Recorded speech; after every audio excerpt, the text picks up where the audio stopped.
So children, in the earlier two videos we have discussed about some of the programs based on the mathematical library functions, right? And we have implemented some of the functions over there. Now over here in this class we will discuss about Java expressions. See, already we have learned about Java expressions in the chapter that is operators in Java, right?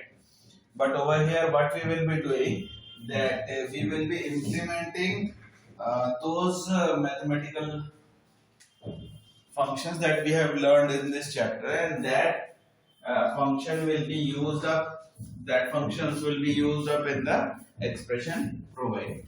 That means what? The thing that you have done already is already intact, but there is some question that suppose that if you are having this expression and you need to convert this into the Java expression, and that too using the mathematical library methods. See, in general, if this expression was there, you would have done it like a multiplied by x plus b multiplied by x plus c. This thing you have done, but same thing can be implemented using the mathematical library methods over here. Okay, so you can see that the expression is y equal to ax square plus bx plus c. So in this expression, what you will see, that this x square over here, we can implement that math.power function, right? So we have written a into math.power x comma 2. This is the power of the function, followed by bx, that is will be normal multiplication b into x plus c. In this manner you will write the Java expression, right? Now instead of having this expression, if the expression was like this, y is equal to x square plus 2, so in that case you must have directly written math.power x comma 2 plus 2. That was the implementation. This is the implementation of the power function.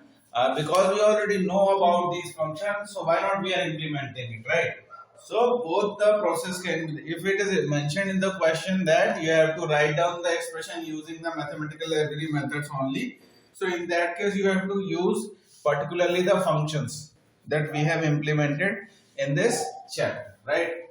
Now coming over to the next question over here, the first question was this. The second question is over here, z is equal to x into 2 to the power y. Again you will see that this over here, again we can apply the power function, where the base is 2 over here and the power that you see over here is y. So it will be written as z is equal to x multiplied by math.power 2 comma y. This way you will be writing the thing. Next, the third question, you will see the third question says that area is equal to square root of s into s minus a, s minus b and s minus c, right?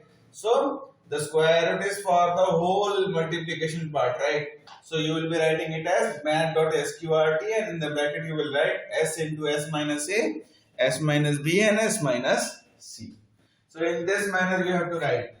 And one more example for this, that the question that we have done for the hypotenuse having this expression.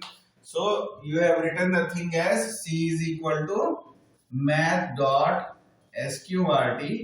and in the bracket you have written math.power a comma 2 plus math.power b comma 2. Okay, so this was one more example. In this last example you will see that area is equal to pi r square plus 2 pi r h. In the functions that we have discussed earlier, this function was not there. Pi is a constant, and to call the value for pi you will be using a function by the name math.capitals pi. In the capital you will write pi, right?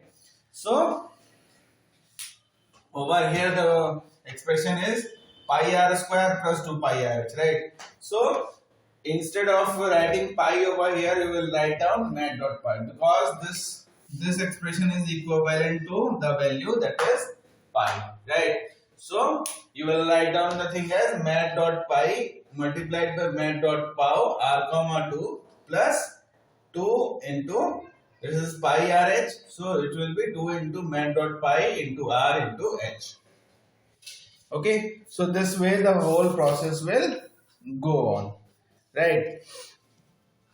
In your book you are having many questions based on these kind of mathematical library methods. You have to implement it. In the next video I will be providing you some of the questions based on the concept of mathematical library functions and how you will be implementing it. All right, so that's it in this video.